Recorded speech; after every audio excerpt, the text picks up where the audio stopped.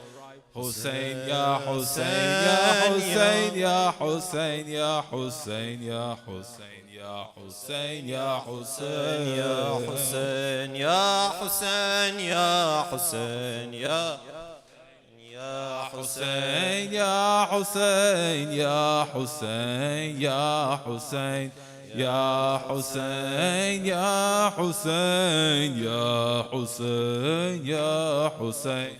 السلام عليك يا أبا عبد الله، وعلى الأرواح التي حلت بفنائك.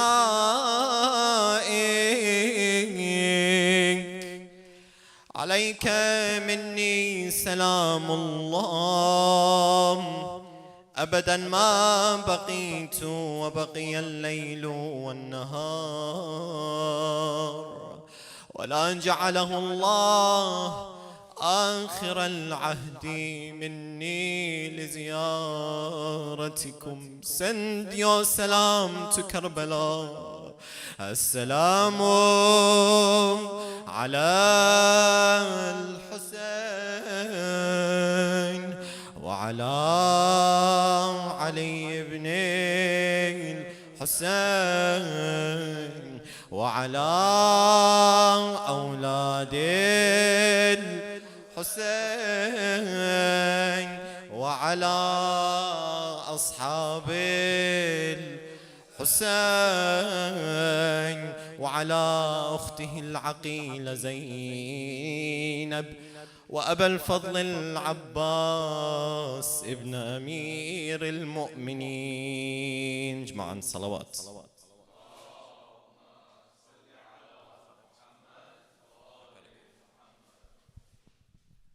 I'd like to request Brother Asghar Abbas to recite Dua Faraj. صلوا على محمد وآل محمد.